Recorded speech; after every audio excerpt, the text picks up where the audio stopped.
why Gen Z can't afford a home, and what they can do about it.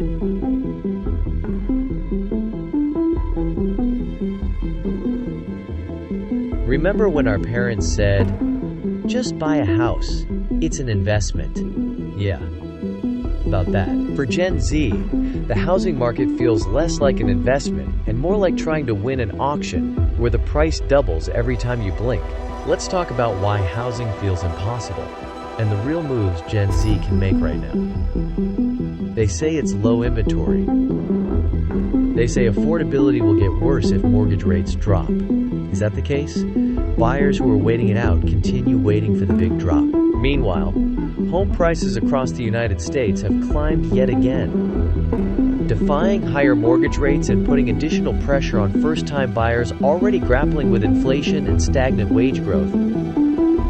In 2020, the average U.S. home cost around $320,000. By 2025, it's pushing $420,000. The math just doesn't math. Who else got a $100,000 raise for that price jump? Anyone? If so, please feel free to donate to the rest of us, who are still waiting to catch our break. With home prices increasing by 6.8% year-over-year, this marks the fourth consecutive quarterly increase. Meanwhile, wages barely moved.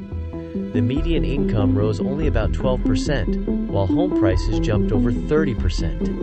Add higher mortgage rates, hovering near 6.9%, and monthly payments have nearly doubled since pre-pandemic levels. The rise in prices means that even modest homes are slipping out of reach for many buyers. The average monthly payment for a median-priced home above $2,800 before taxes and insurance. That's not a latte-a-day problem. It's an entire paycheck-a-month problem. A new survey by Bankrate found that 74% of renters under 35 say they believe they will never be able to afford a home without significant financial help or a major drop in prices. For younger buyers, particularly Gen Z and millennials, the housing ladder feels more like a vertical cliff. Every time I think I'm catching up, prices go up again, said a 29-year-old software analyst. I've been saving for 3 years, and the market just keeps running faster. This chart highlights how home prices have risen much faster than wages from 2020 to 2025. While both start at an index of 100 in 2020, as of 2025, the national index level stood above 140, while wages stayed at 110, according to the Federal Reserve data. The widening gap in the shaded area shows how housing affordability has eroded, as paychecks have not kept pace with the rapid appreciation in property values. Compounding the affordability problem, since 2019 through 2024, homeowner insurance premiums in the U.S. have climbed about 40.4% in total. These hikes are being driven by rising rebuilding costs, climate-related disasters, shrinking insurer competition, and inflation in materials and labor. Add to these facts that since 2019, U.S. homeowners have seen their property tax bills jump by nearly 30%. For example, median annual bills increased from about $2,480 in 2019 to over $3,045 in 2023. In some metro areas, the increase has been even steeper. In Indianapolis, property taxes surged roughly 67% since 2019. In Atlanta, about 66% over the same span. These hikes come as home values continue to climb, leaving many homeowners paying far more in taxes even before factoring in mortgage interest and insurance. It's another layer of cost that pushes homeownership further out of reach for many younger buyers and renters. The system shifted. It's not just inflation. But inflation is not helping anyone, especially our wallets. Inflation continues to erode purchasing power. Prices for essentials like food, housing, and energy have climbed over 20% since 2020, and everyone is feeling it. Every dollar buys less, squeezing households and reshaping how Americans live, save, and spend. While Americans are losing purchasing power, corporate America takes the opportunity. Large investment firms now own 1 in 6 starter homes in the United States. First-time buyers aren't competing with neighbors. They're bidding against corporations, and most new homes built today target higher profit luxury markets. The result? A generation renting longer, saving less, and feeling locked out of what used to be the first step toward wealth. A significant portion of starter homes are now owned by investors rather than individual families. Some metros report 20% of starter homes are now owned by investors.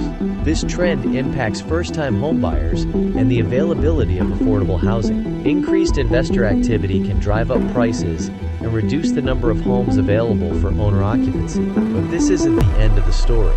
Gen Z is rewriting the rulebook. Some are house hacking, buying duplexes and renting out rooms. Others team up with friends to co-buy properties.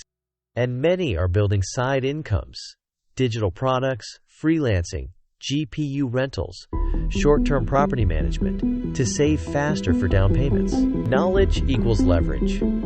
Every dollar earned outside the 9-to-5 is one step closer to freedom from rent. House hacking is a real estate investment strategy where you rent out portions of your primary residence to generate income. This income can then be used to offset mortgage payments, utilities, and other housing expenses, effectively reducing your cost of living. Experts say the short-term outlook offers little relief, but there are ways to adapt. Focus on building credit and paying down debt to be ready when rates eventually ease. Look at smaller metros or commuter cities with lower price-to-income ratios. Look at emerging spillover zones, 15 to 30 minutes outside popular metros where new infrastructure or developments are coming. Research commuter rail expansions, school district upgrades, or new employer hubs. These drive appreciation fast. Builders sitting on quick move-in ready inventory offer rate buy-downs, free upgrades, free appliances, or closing credits, often $10,000, $30,000 value. Ask about builder-affiliated lenders for even more perks. To search bank-owned listings, REO, or HUD homes directly on HUDhomestore.gov or Fannie Mae's homepath.com. You can often bid 10 to 20% below market if you're pre-approved and can close fast. Bring cash or a flexible lender, as some banks won't do repairs before closing. Look for ugly ducklings with good bones, outdated kitchens, carpeted bathrooms, etc. Cosmetic rehab often scares off first-time buyers, but can be fixed with sweat equity. Use FHA 203K or Fannie Mae Homestyle loans. They roll renovation costs into your mortgage. Partner with a contractor for pre-inspection walkthroughs. You'll learn to identify hidden gems with less competition. Many states have first-time buyer grants or 0% deferred loans, often $10,000 to $25,000. Use downpaymentresource.com to find programs by zip code. Ask lenders about lender credits. They can offset closing costs for slightly higher interest. Affordability won't return overnight, but strategic buyers who prepare now will be first in line when opportunity returns. The new American dream isn't owning the biggest house, it's owning your choices, whether that's a condo, a rental portfolio, or financial freedom through multiple income streams. The goal is security, not status. Gen Z doesn't need to follow old paths to build wealth. It's time to create new ones.